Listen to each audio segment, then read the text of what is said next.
Hello বন্ধুরা, কেমন আছো সবাই? আশা করি সবাই ভালো আছো। তোমরা প্রায়ই বলতে যে একটা ব্লগ দাও, তুমি সারাদিনে কী করো? সেই জন্য আজকে তোমাদের সামনে আমি ব্লগ নিয়ে চলে আসলাম। দেখো, এখানে আমি সকালে উঠে ঝাঁট দিতে শুরু করে দিয়েছি। আমি এদিকে ঝাঁট দিচ্ছি। আর কী বলো তো, তোমরা প্রায় বলতে যে একটা ব্লগ দাও, সেই জন্য আরও আমার এই আজকের ব্লগ করার সকাল থেকে।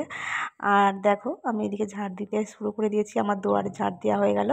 এবার বাইরটা একটু ঝাঁট দিয়ে দিই। এটা বাইর মানে কী বলো তো, এটা মানে সামনে একটা ঢালাই রাস্তা। এটা মানে একটা রাস্তা, মানে ভালোই চওড়া একটু রাস্তাটা। এটা দিয়ে মারুতি অল্প অল্প যায়, কিন্তু সাইকেল গাড়িটা একটু বেশি যায়, বাইকটা। তারপরে দেখো, ঝাঁট দেওয়া হয়ে গেল আমার। এবার আমি বাসনগুলো একটু ভিজিয়ে রাখবো খানিকক্ষণ।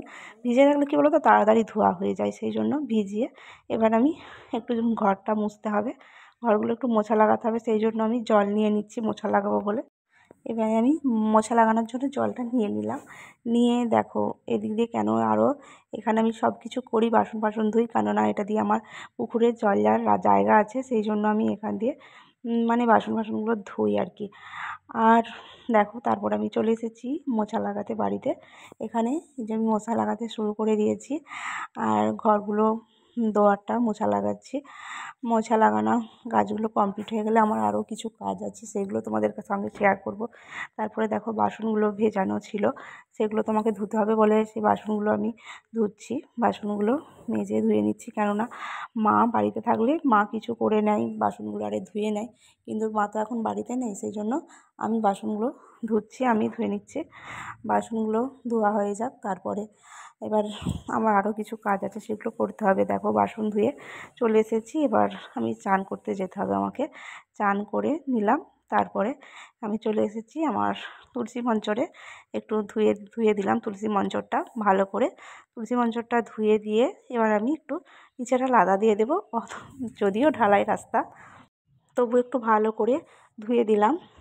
মঞ্চরটা একটু ভালো করে ধুয়ে নিচেটা একটু লাতা দিয়ে নিলাম। রাস্তায় হোক যাই হোক, তবু তো এটা একটা মঞ্চরের নিচে না, তুলসী তলায় সকালে উঠে লাতা দিতে হয়, সেই জন্য আমি একটু লাতা দিয়ে নিলাম, ধুয়ে নিলাম মঞ্চটা ভালো করে। এবার ঠাকুরকে আমি ধূপ আর ফুল দিয়ে একটু পুজো করে নেব।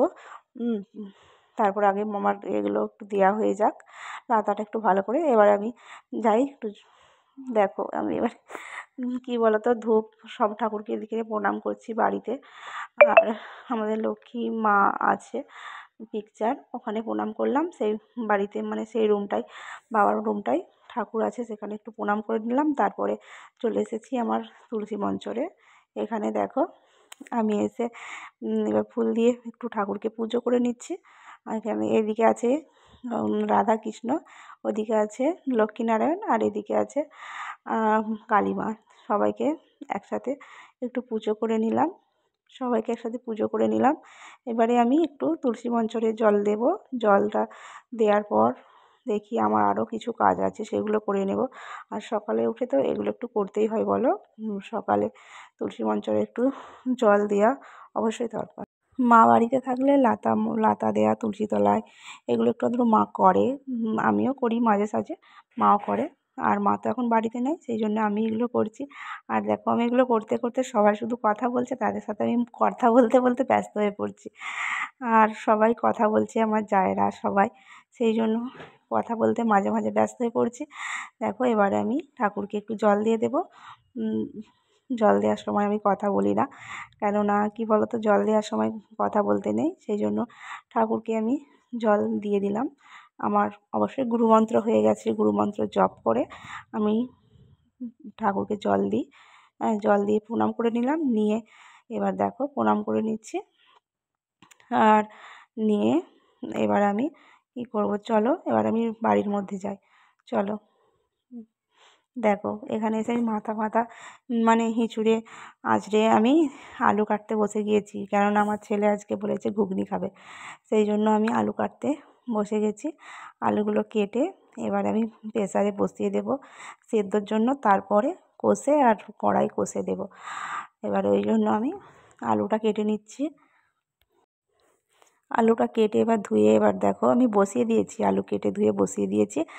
আর তারপরে দেখো, এদিকে আমি শিলনোড়া, এই যে আমার শিলনোড়া, এখানে আমি আদা রসুন বাটছি। এখানে আমার শিলনোড়াতেই বাটতে ভালো লাগে। আমার মিক্সচার মেশিন আছে, তবু দেখো একটু আধটু আদা রসুন বাটার জন্য তো আর মিক্সচার মেশিন সবসময় মানে ভালো লাগে না। আমার ওই শিল ঠিক আছে। বার করি যখন বেশি বেশি মশলা হয় তখন বার করি, না হলে আমার মিক্সচার মেশিনটাই ঠিক আছে, বুঝলে। তারপরে দেখো এদিকে আমি চলে এসেছি বাটতে বাটতেই আমি এদিকে চলে এসেছি আমার বিছানা একটু পরিষ্কার করে একটু গুছিয়ে নিতে, কেননা ওখানে আলুটা তো সেদ্ধ হচ্ছে, একটু দেরি লাগছে। সেই জন্য আমি ভাবলাম একটু বিছানাটা পরিষ্কার করে নিই এই ফাঁকে, বলে আমি এদিকে বিছানাটা একটু পরিষ্কার করে নিচ্ছি। কেননা সকালে একটু না বিছানাটা পরিষ্কার করলে না আমার আবার ভালো লাগে না, একটু বিছানা পরিষ্কার পরিচ্ছন্ন থাকলে ভালো লাগে। সেই জন্য একটু বিছানাটা পরিষ্কার করে নিচ্ছি। সকালে উঠে আমি বিছানাটা একটু পরিষ্কার করে নিই, তারপরে এবার বিছানাটা পরিষ্কার করছি। তারপরে করতে করতে দেখো আমার মনে হয় আলু সেদ্ধ হয়ে গেল, ওইদিকে সিটি বাজছে। যাই, এবার আলুটা আমি দেখব। হ্যাঁ, দেখো এদিকে এত অন্ধকার, মেঘলার জন্য অন্ধকার হয়ে গেছে, আমি তো কিছু দেখতেই পাচ্ছি না। লাইট জ্বলছে তবু এত অন্ধকার, মেঘলা করে দিয়েছে একবারে সকালে। আলু কি হচ্ছে না হচ্ছে তোমরা কিছু বুঝতে পারবে না। ঘুগনি হচ্ছিল, কিন্তু যদিও বাস লাও। এবারে চলে এসেছি আমি উপরে, এটা আমার ওপরের রুম। তোমাদের দাদাভাই অনেক কষ্ট করে কলকাতায় কাজ করে দিনরাত, এই রুমটা বানিয়েছে। হ্যাঁ, দুটো রুম বানিয়েছে ওপরে, আর এই একটা রুম। এই নতুন রুমটা বানিয়েছে, কালার হয়েছে নতুন কালার অনেক দিন ধরেই, মানে রুমটা হয়েছে 4-5 বছর, কিন্তু এই কালার হয়েছে এই নতুন 1 বছর হলো কালার হয়েছে। আর খাটটাও এই নতুন নেওয়া হয়েছে, কিন্তু এখনও কিছু খাটের মানে বাড়িতে আলমারি আরে কিছু নেওয়া হয়নি, পরপর নেব আস্তে আস্তে। আর সব কিছু তো বলা একবারে হয় না, না আস্তে আস্তে সব কিছু হয়। এই দেখো আমাদের দেয়ালে একটা, তোমার দাদাভাই আর আমার দেওরের বিয়ে গেল রিসেন্ট, সেখানে ছবি তুলেছিলাম। তাই দেখো এই দোলনাটা আমি এইবারে দীঘা যেয়ে 1 মাস আগে দীঘা গিয়েছিলাম, সেখান থেকে নিয়ে এসেছি এই দোলনাটা।